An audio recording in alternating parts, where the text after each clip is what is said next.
Hi boys and girls. Today we're going to be making a line design oak leaf. We're going to make it look kind of crazy. But I thought we'd start by talking about, or actually looking at, some real oak leaves. So Mrs. Walker picked these up in her yard, and I just wanted you to notice some things about oak leaves. They have curving lines like this that go around the outside, and if we flip this over it's kind of easier to see. They have one main vein that runs right up the middle that's connected to the stem, and then lots of diagonal lines that come out, and each diagonal line is covered with like a little curve, and then it kind of goes in and around. So we're going to be drawing one of these and then using oil pastels to create some line patterns. Let's get started. So the first thing you're going to need is a pencil and a piece of paper. And you're going to want to write your name and class code on your paper. Your class code is just if you're in 2A, 2B, 2C, or maybe you're in 3A, 3B, or 3C, and you're going to write that on the back and circle it. Okay, we'll flip it over, and we're going to start by making a diagonal line that is not touching this corner but close, and not touching this corner but close. Okay, and then we're going to take and make two diagonal lines coming out from the top of this. So I'm going to go diagonally this way and this way, and they're about the same length as the section that I connected it to.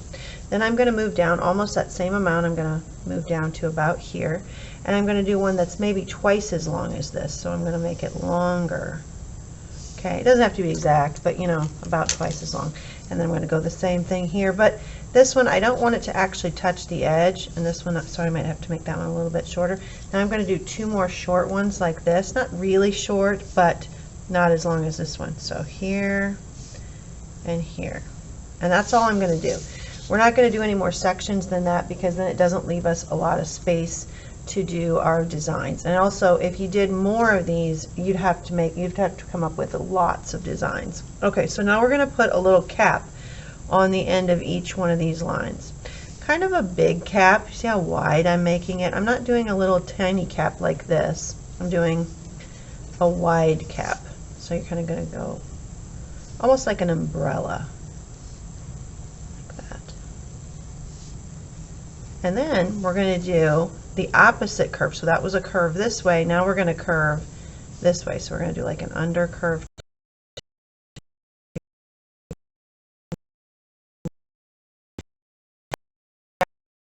down in here to do our designs. So just a slight curve there to connect each one of the caps. Just do a little curve. And then this one's almost going to be like a J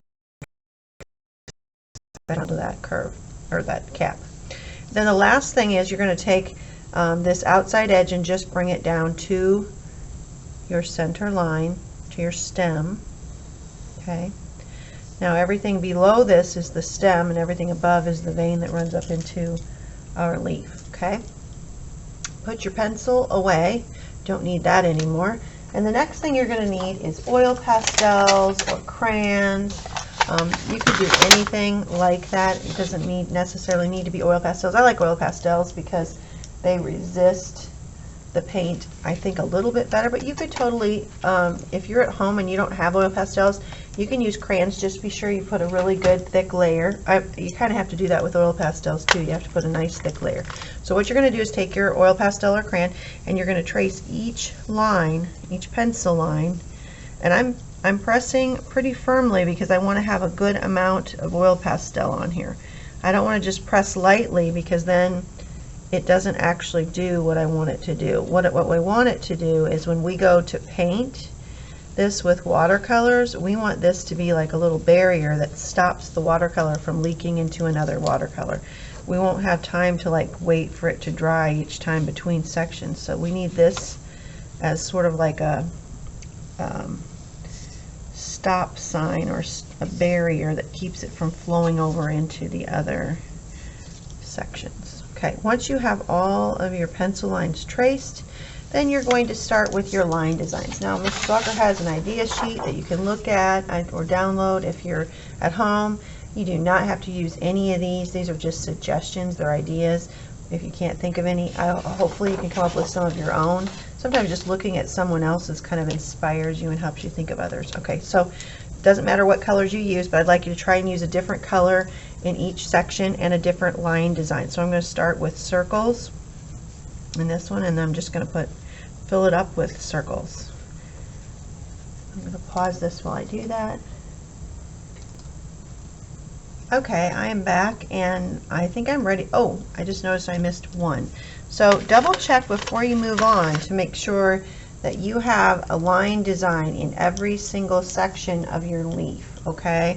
I'm just going to quick put a zigzag in here because I forgot to do this one.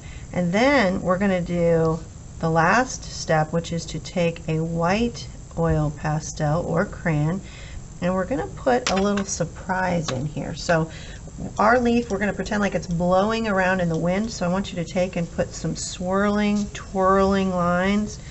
And those lines, you won't be able to see them very good right now, but when we paint with our watercolors, it'll be a happy little surprise. Now, if you don't push very hard on this, you won't have as good of a result. Yours won't show up very good, so really put some pressure on that white when you're doing it. Let me tip this up so you can kind of see how I did those. But you should be able to see good solid lines on there, kind of thick, if this is going to work. Okay, next step is you're going to need your watercolors. I'm going to set these aside. And I want you to think about contrasting colors that are different. So if this is a light green, that's a cool color, but it's also a light cool color. I want to pick probably a dark color to paint over it. If I have, like, say, yellow, obviously that's a warm color, so I definitely want to pick a cool color. What my cool colors are green, blue, and purple, and so any of those would be great to use on top of a warm color. My warm colors, red, orange, and yellow, would be great to use on top of a cool color. So I'm going to quickly wake these up by giving each one a little drop of water, and then I'm going to paint. So I'm thinking about the green. What would I like to put on the green? I think I'm going to put blue because it's a lot darker than green, especially a light green. Ooh, that's pretty. So think of a color that you feel like would look good and would show up. For the yellow one, I want something really dark to make that pop. I think I'm going to do purple. Ooh, you can really see the spider web. Fun. Remember, spider web, if you decide to do one of those, that's just diagonal intersecting lines with curved lines in between. So I combined some lines there. Okay, now I want a light, warm color. Since this blue's a cool color, I think I'm going to use orange. Ooh, that looks good too. Okay, so this is really, really fun. I'm going to use some yellow. I always like how yellow turns out. It really makes it pop. There we go. Maybe a little bit of red. Let's see. I need a cool color here. This is a cool color. I could put red in here.